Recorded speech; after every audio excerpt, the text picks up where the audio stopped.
Good morning good morning good morning. কেমন আছো তোমরা? আশা করি সবাই ভালো আছো। আমিও আছি মোটামুটি, খুব ভালো নেই, মোটামুটি আছি। তো এই যে আমার টুকটুকি এখন মায়ের কাছে। সকালে আমি কালকে তো মাছ, আমি রাত্রে মাছ, কালকে আমাদের বুধবার ছিল, যেহেতু কাল মাছ খাই, তো আমি ওর জন্য মাছ রেখে দিয়েছিলাম। সকালে ওর বাবা ওকে 2 পিস মাছ দিয়েছে, ভাত টাত কিচ্ছু মুখে দেয় না জানো।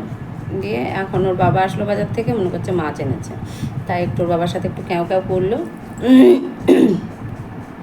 আর সকালে আমার বপু তো উঠে পড়েছে, বপুকে খাইয়েছি, জামা কাপড় কেচেছি, কিছু কাচার আছে কাচবো। আর ঘর তোর মোটামুটি হয়েছে। রুটি হলো, সকালে রুটি করলাম আর ছোলার ডাল করলাম কান্তিবাবুর টিফিন। আচ্ছা, ওটসটা আনতে বলতে ভুলে গেছি।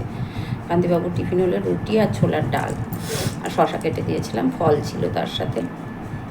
আর এই যে একে এবার দেবো, একটু পরে দেবো, যেহেতু সকালে মাছ খেয়েছে, তো ওকে এখন আর কিছু দেবো না। একটু পরে দুধ দিয়ে যদি রুটিটা মেখে দিই না, রুটিটা খায় না। ওই যে শুনছে সব বদমাস, তুই খাস রুটি বল, রুটিটা খাবে না।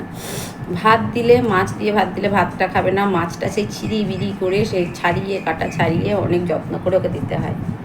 তো এই হচ্ছে ব্যাপার। আর আজকে যেহেতু বৃহস্পতিবার, তো মাছের কোনো ভালাই নেই। সকালে আমার ডালটা করে নিয়েছি, ছোলার ডাল করলাম। তো আর দেখি একটা সবজি বানাবো। কান্তিবাবু বললো যে বেশি কিছু করতে হবে না, তোমার শরীরটা খারাপ।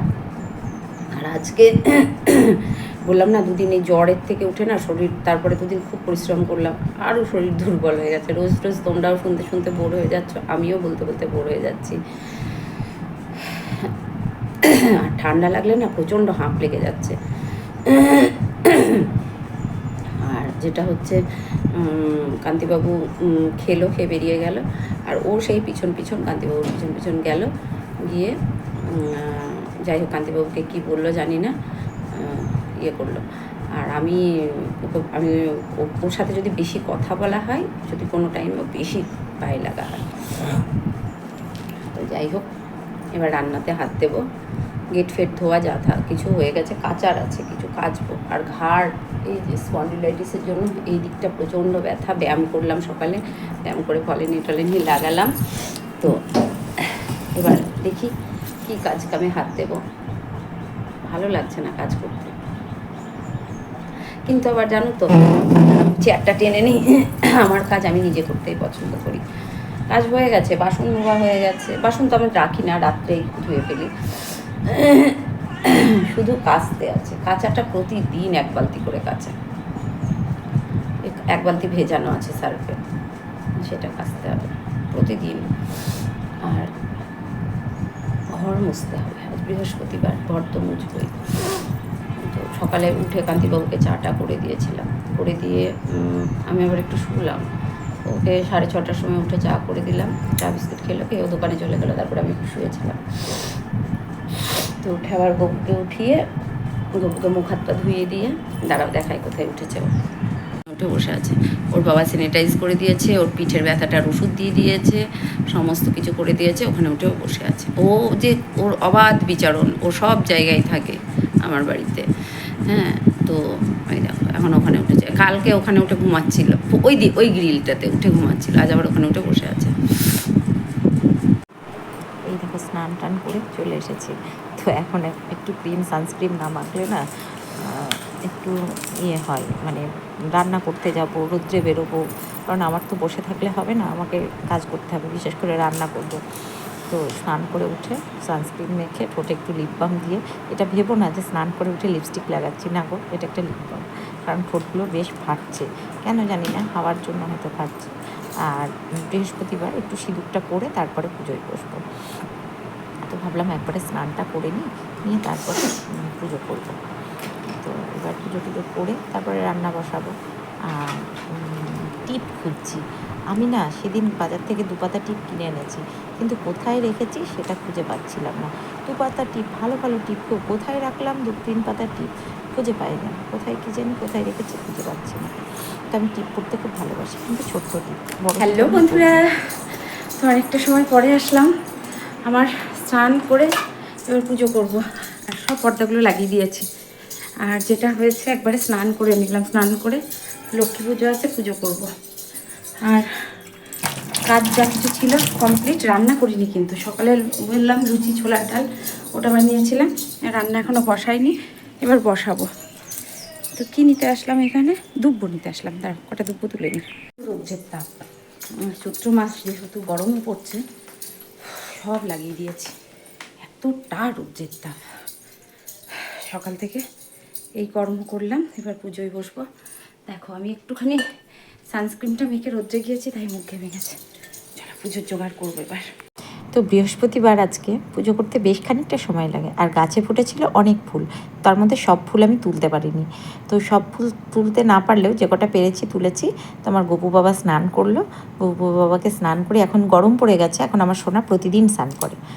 তো স্নান টান করে এদিকে চলে আসলাম লক্ষ্মী ঠাকুরকে পুজো করাতে। তো লক্ষ্মী ঠাকুর চৈত্র মাস যেহেতু আমি ঘট নামাই না, আমি বছরে 3 মাস আমি ঘট নামাই না, চৈত্র মাস, পৌষ মাস আর হচ্ছে ভাদ্র মাস। তো আলপনা দেওয়া, সারা বাড়িতে মা লক্ষ্মীর ইয়ে করা সমস্ত কমপ্লিট।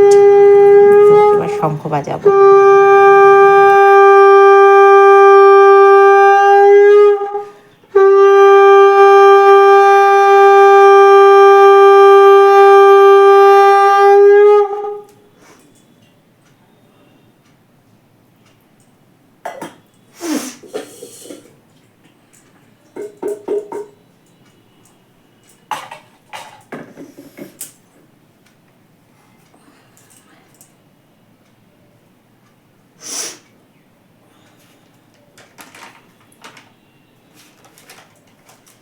নারায়ণ নমকৃত্য নরব্য নরোত্তমম দেবী সরস্বত্যব্য তদোজয়ৎময়ী তদোজয়ৎময়ীত।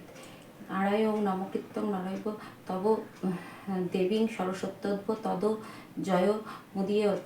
বিষ্ণুপ্রিয়াং বন্দে বিষ্ণুপ্রিয়াং দেবীং দরিদ্র নাশিনীং দুঃখ হারিণী কৃষ্ণ ক্ষীরোদপুত্রাং কেশবকান্তং বিষ্ণুবর্গ বিশালিনী। কোথায় আছো গো মাতা লক্ষ্মী দয়াবতী, কাতরে তোমার পায়ে করি গো মিনতি। একেতে অবলা মোরা, তাতে ভক্তিহীন, বিদ্যা বুদ্ধি শক্তিহীন, সদা অতি দিন। না জানি করিতে স্তুতি, না জানি পূজন, কেমনে করি মোরা তোমার আহ্বান। কেবল কেবল ভরসা আছে ইহা শোনা মনে, যে তোমারে ডাকে তুমি যাও তার কাছে।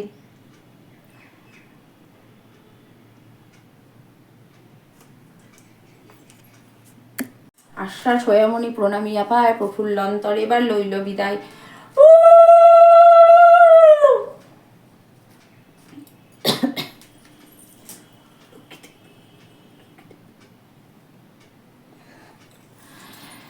বিশ্বরূপাস্য ভার্যা শিপদে সর্বত্র পাহি মাং দেবী মহালক্ষ্মী নমোস্তুতে। ওং সিদ্ধিদাতা গান গণপতে নমঃ, ওং সিদ্ধিদাতা গান গণপতে নমঃ, ওং সিদ্ধিদাতা গান গণপতে নমঃ। ওং নমঃ শিবায়, ওং নমঃ শিবায়, ওং নমঃ শিবায়। ওং নমঃ ব্রাহ্মণ্য দেবায় ব্রাহ্মণ্য হিতায় চ জগদ্ধিতায় কৃষ্ণায় গোবিন্দায় নমো নমঃ।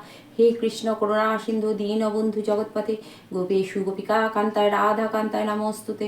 ওং নমঃ ভগবতে বাসুদেবায় নমঃ, ওং নমঃ ভগবতে বাসুদেবায় নমঃ, ওং নমঃ ভগবতে বাসুদেবায় কৃষ্ণায় গোবিন্দায় নমো নমঃ। ওং নমঃ শিবায়, ওং নমঃ শিবায়।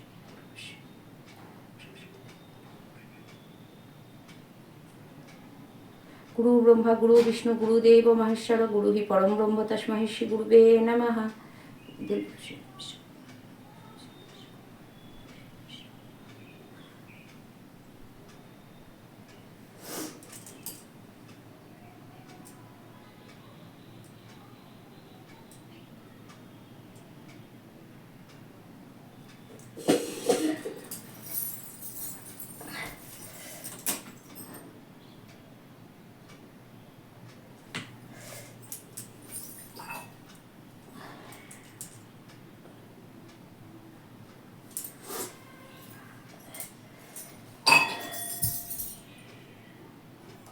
হরে কৃষ্ণ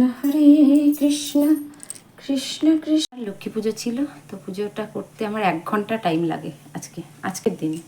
গপু স্নান করেছে, গপু কিলকি ভিলকি কিচ্ছু পড়ায়নি, কারণ প্রচণ্ড গরম, যার জন্য গপু আজকে ইলকি ভিলকি কিচ্ছু পড়েনি।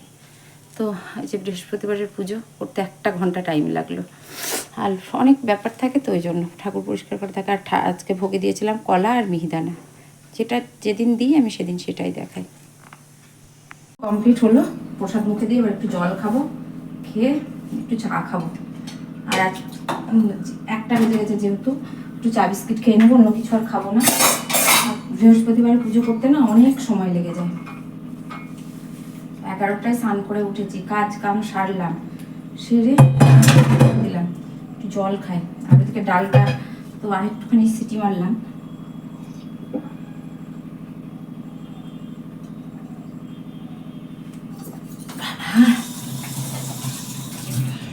গলা শুকিয়ে গেছিল। রান্না ভাত বসিয়ে দিয়েছি, দেখি সবজিপাতি কি এনেছে।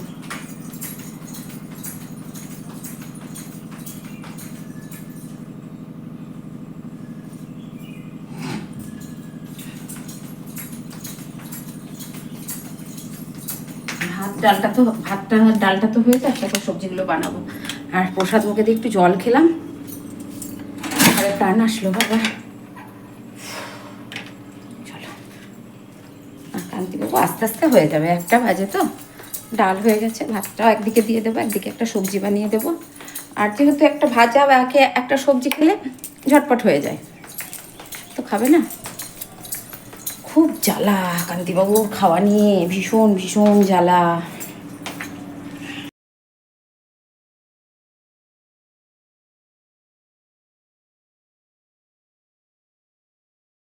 আলু পটল কেটে রেখেছি, টমেটো, আর এখানে সয়াবিন ভেজাতে দিয়েছি। এটা দিয়ে একটা তরকারি করবো। ঢ্যাঁড়সটা সর্ষে পোস্ত দিয়ে বাটলাম, মানে সর্ষে পোস্ত দিয়ে করেছি।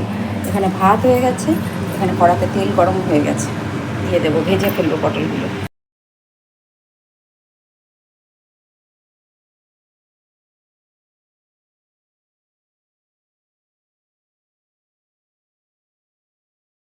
সয়াবিন দিয়ে পটল দিয়ে পাতলা করে একটু তরকারি করেছি। আর এটা ডাল, এখানে রয়েছে ভাত, আর এটা হচ্ছে ঢ্যাঁড়স সর্ষে দিয়ে পোস্ত দিয়ে তো করেছি। এই হচ্ছে আজকের মেনু। হ্যালো বন্ধুরা, অনেকটা সময় পরে আসলাম, কারণ আমি সেই দুপুরে শুয়েছি বলে ঘুমোইনি কিন্তু, কারণ আমার দুপুরে ঘুমোলে রাত্রে ইদানিং ঘুম হচ্ছে না। যেহেতু রাত্রিটা ছোট, দুপুরটা বড়, দুপুরে ঘুমোলে রাত্রে ঘুম হচ্ছে না, যার জন্য ঘুমোইনি। কিন্তু আমার সারাশিটা খুঁজে পাচ্ছি না, তো পেয়েছি। যাই হোক, তো সন্ধ্যাবেলায় উঠেছি, আজকে বৃহস্পতিবার ছিল, সময়ে সন্ধ্যা দেখিয়েছি, গোপুকে উঠিয়েছি, সমস্ত কিছু করেছি। তো যেটা হয়েছে, আমি ক্যামেরাটা অন করতে পারিনি, কারণ বক্সিপুরের একজন এসেছিল আমার ছেলের সাথে। ওর ছেলে পড়তো, ওর মেয়ে পড়তো, ওই ভদ্রমহিলা এসেছিলেন আমার বাড়িতে সঙ্গের জন্য নিয়ে। তো একটু কথা বলছিলাম। অনেক সময় কি হয় যে আনএক্সপেক্টেড কিছু হয়ে যায় না, যে না চাইতেও করতে হয়, তো সেই জিনিসই খানিকটা আমার সাথেও হয়েছে। তো সেটাই আর কি করেছিলাম, মানে করেছি। তোদের সাথে একটু কথা টথা বললাম। তো ওরা গেল 9:30টার সময়, কীরকম টাইমে। তারপরে আমার কিছু কাজ আছে, সেগুলো করলাম। করার পর এই যে, আর এখন আসলাম রুটি করতে। আর সিঙ্কে কিছু বাসন আছে, বাসনটা ধোবো। আর একটা কথা তোমাদের বলি, যে তাই যেটা হচ্ছে, আমি আমার জন্মদিনে সবাই আমাকে টুকিটাকি গিফট দিয়েছে, ঠিক আছে। যে যেমন পেরেছে সে সেরকম আমাকে গিফট দিয়েছে। আর সেটা আমি খুব, মানে আমি যে তাদের কাছে এতটা স্পেশাল, যে হ্যাঁ, গিফটের মূল্য বিচার করতে নেই, অবশ্যই গিফটের মূল্য বিচার করতে নেই। আমার দিদি দিয়েছে, আমার ছোটো মাসি দিয়েছে, আমার বনমাসি আমাকে টাকা দিয়েছে, টাকা ধরে দিয়েছে, কারণ মাসি আমাকে বলেছে তুই তো পছন্দ মতো কিনে নিস। তো বনমাসির গিফটটা আমার এখনও কেনা হয়নি, আমি কিনে অবশ্যই তোমাদের সাথে শেয়ার করব। আর আমার বান্ধবী বৈশালী, ও আমার জন্য ভীষণ সুন্দর একটা চিকেন কারি কাজে খুব সুন্দর একটা কুর্তি আমাকে দিয়েছে, অর্ডার করেছিল, এসেছে। তো সেটা কালকে বাবু আসবে শনিবারে বাবুর হাত দিয়ে পাঠিয়ে দেবে। ওর জন্মদিনেও আমাকে, আমার জন্মদিনেও আমাকে গিফট করেছে। আমার মা দিয়েছে, সবাই টুকিটাকি দিয়েছে আমাকে। আমার ছোটো মাসি দিয়েছে, তারপরে হচ্ছে কেয়াদি পাঠিয়ে দিয়েছে, আমার টাকা পাঠিয়ে দিয়েছিল। কেয়াদির নাতি, মানে নাতনি পুচকুটা হয়েছে, তার মিষ্টি খেয়েছি, মানে সমস্ত কিছু। প্রত্যেকে এই বছর আমি যে এই যে ইউটিউবে আসার পর যে আমার এই এত মানুষ আমাকে জন্মদিনে গিফট করলো, সত্যি কথা বলছি, যে এত মানুষ আমাকে চিনলো, আমাকে জানলো। আমাকে গিফট করলো। দেখো, গিফটের মূল্য দিয়ে কখনো বিচার করতে নেই, তবে হ্যাঁ, গিফট পেতে আমরা সকলেই ভীষণ ভালোবাসি, ভীষণ ভালোবাসি। তো আমার এই ইউটিউবে আসার পর এত মানুষ, আমার নিজের জন তো প্রতি বছরই আমাকে গিফট দেয়, সেটা আলাদা কথা। আমার ছেলে তো প্রতি বছর কেক টেক কেটে ওগুলো খরচ করে, ওর টাকা থেকেই খরচ করে, ওর বাবার থেকে নেয় না। তো কান্তিবাবু একটা মূল্য ধরে দেওয়া মতো দিয়েছে, তো সেটা আমি একটা কুর্তি কিনেছি। তো কুর্তিটা যাই হোক হয়েছে মোটামুটি অ্যাভারেজ, খুব একটা ভালো হয়নি। তো ইউটিউব করাতে আমার যেটা এক্সট্রা পাওনা হয়েছে সেটা হয়েছে এত মানুষের ভালোবাসা। সত্যি মানে এত মানুষের ভালোবাসা যে এই যে আমি পেয়েছি না, তার জন্য ইউটিউবকে অসংখ্য ধন্যবাদ। কারণ ইউটিউবে যদি না আসতাম, আমার কেয়াদি এদের সাথে পরিচয় হতো না। কিছু বন্ধু বান্ধব তারা আমাকে জন্মদিনের শুভেচ্ছা জানিয়েছে, আমার জন্মদিনটাকে মানে জন্মদিনটাতে অনেকের শুভেচ্ছা পেয়েছি আমি। তো আমি যদি ইউটিউবে না আসতাম আমি এটা পেতাম না। তো তার জন্য ইউটিউবকে এবং আমার পরিবারের যত সদস্য আছো, যারা আমাকে দেখছো, আমাকে ভালোবাসছো, আমাকে এই যে এত 10 মিনিট 15 মিনিট ধরে যে আমাকে সহ্য করছো না, তার জন্য তোমাদেরকে অসংখ্য ধন্যবাদ। তো সেই জায়গা থেকে আমি ভীষণ হ্যাপি যে আমি আমার এই ফার্স্ট টাইম আমার জন্মদিনে আমি এত উপহার পেয়েছি। তার তো মায়ের আশীর্বাদ, মাসিদের আশীর্বাদ, সকলের আশীর্বাদ, তো বড়দের আশীর্বাদ তো রয়েছে। তবুও তোমাদের ভালোবাসা, তোমাদের কেয়াদির মতো দিদির আশীর্বাদ পাওয়া, এটা আমার কাছে গ্রেট অ্যাচিভমেন্ট, সত্যি কথা বলছি এটা আমার কাছে। আর সব থেকে যেটা বড় কথা হচ্ছে যে এই বছর আমাকে জন্মদিনে একজন গিফট করেনি, সেই জন্য আমাকে কোনো গিফট ফিফট কিছু দেয়নি, বরং মানে কোনো কিছু গিফট করেনি। সেই নামটা উজ্জ্বলই থাক, কারণ সব কিছু প্রকাশ্যে আনতে নেই, খারাপ ভেবে নিও না। কিন্তু এটাকে যে অনেকেই আমার বন্ধু আছে তারা হয়তো ভাববে যে হ্যাঁ হয়তো বয়ফ্রেন্ড গিফট করেনি, না সেরকম কিছু না, একজন আমাকে কোনো কিছুই গিফট করেনি। তো যাই হোক, সেটা আলাদা কথা। করেনি, করবে, আজ করেনি কাল করবে হয়তো। তো আমি এটা জাস্ট মজার ছলে বললাম, আমার এক বন্ধুকে বললাম, ঠিক আছে, উনিও আমার পরিবারের সদস্য।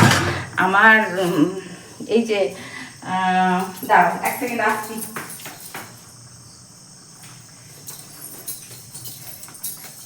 আমার এই যে 693 জন সদস্যর মধ্যে উনিও একজন আমার সদস্য। আজকে আমার 693 জন আমার পরিবারের সদস্য হয়েছে, তো তার মধ্যে উনিও একজন সদস্য। উনি আমাকে কোনো গিফট করেননি, যাই হোক করবেন হয়তো কোনো সময় বুঝে করবেন। তো যাই হোক, জাস্ট মজা করলাম। এটা এমন কিছু না, এটা কেউ সিরিয়াস ভেবে নিও না কিন্তু যে হ্যাঁ নিশ্চয়ই তাহলে কোনো ব্যাপার আছে, না সেরকম কিচ্ছু না, জাস্ট জোক করলাম আর কিছু না। তো এই হচ্ছে ব্যাপার। তো আমি এইটা পেয়েছি শুধুমাত্র এত ভালোবাসা পেয়েছি, তো তার জন্য আমি খুব খুব কৃতজ্ঞ। আমার কি বলতো যে আমি, আমার বনমাসি আমাকে বলে, জানি না কতটা, আমার মাও বলে যে ও না ছোট ছোট জিনিসে খুব খুশি, মানে খুব অল্প সন্তান। এটা আমি তো জানি না, আমার মা মাসিরা জানে। আমি সত্যি কথা, আমাকে যে সোনার গহনা দিতে হবে, কোনো এক্সপেন্সিভ জিনিস দিতে হবে এমনটা নয়। আমাকে যদি কেউ মেলা থেকে 10 টাকা দামের একটা কানের কিনে এনে দেয় আমি খুব খুশি। তারপরে এই ধরনের কিছু গিফট পেলে আমি খুব খুশি। কিন্তু আমাকে যে যে দামি দামি গিফট পেতে হবে, যাই কান্তিবাবু চলে এসেছে, তারাও গিফটটা খুলে দিয়ে আসি। তোমার ছোট ছোট গিফটগুলো বেশ ভালো লাগে, মেলার থেকে কিনে আনা। এখন আমার ছেলে জানে, ও মেলার থেকে যেখানেই যাক, মেলার থেকে একটা করে কানের দুল বা কিছু একটা মেলার জিনিস, সোনার গহনার থেকে আমার ওইগুলো করতেই বেশি ভালো লাগে। আর আমি এই ধরনের গহনা নিজেও কিনি, কেউ দিলেও আমি সেটা খুব খুশি হই। এই যেমন কানের ঝুমকো, এগুলো আমার ছেলেও জানে, ছেলে ওই জন্য মেলা থেকে গেলে জানে যে আমার মা এগুলো পছন্দ করে, ও মেলা থেকে গেলে ওগুলো নিয়ে আসে। তো এই হচ্ছে ব্যাপার যে সবসময় মানে আমার যেটা মনে হয় যে সবসময় যে ভালো দামি গিফট নিতে হবে, সোনার গহনা করতে হবে, তাতেই সুখ স্বাচ্ছন্দ্য এমনটা নয়, তাতে জীবনের মানে খুঁজে পাওয়া যায় না। সেটা যদি হতো তাহলে সতী তো ঋষি প্রজাপতির মেয়ে ছিলেন, উনি কেন শিব ঠাকুরকে বিয়ে করেছিলেন? কারণ আসল ওনার তো, উনি তো রাজকন্যা, কিন্তু উনি শিব ঠাকুরের তো কিছুই ছিল না, কেন শিব ঠাকুরকে বিয়ে করেছিলেন? আসল সুখ যা কিছু বলো টাকা পয়সার মধ্যে নেই। হ্যাঁ, তবে জীবনে বাঁচতে গেলে টাকা পয়সাটা অবশ্যই দরকার, কিন্তু যতটুকু প্রয়োজন ততটুকু। আর আমার যেটুকু আছে আমার মনে হয় আমার কাছে অনেক আছে, কারণ অল্পতে খুশি হতে আমি জানি। চলো, সকলে ভালো থেকো, সুস্থ থেকো, ভালোবাসায় থেকো। আর যারা নতুন দেখছো, প্লিজ প্লিজ প্লিজ একটু সাপোর্ট করো, পাশে থেকো, আর সঙ্গে থেকো। তোমাদের ভালোবাসায় যেন আমি অনেকটা দূর এগিয়ে যেতে পারি। আর হ্যাঁ, গরম পড়ছে কিন্তু বেশি করে ফল আর বেশি করে জল। ফল আর জলটা সব সময় দরকার, সব ঋতুতেই। তুমি ফল আর জল এ দুটোই ডক্টর সাজেস্ট করে সব ঋতুতেই, সেই গ্রীষ্ম হোক, শীত হোক, বর্ষা হোক, সব ঋতুতেই। তো চলো, আজকের মতো আসি, দেখা হচ্ছে নেক্সট ভিডিওতে। Tata, good night. আর সবাই ভালো থেকো, আর প্লিজ প্লিজ প্লিজ আমার পাশে থেকো, আমাকে সাপোর্ট করো। টাটা।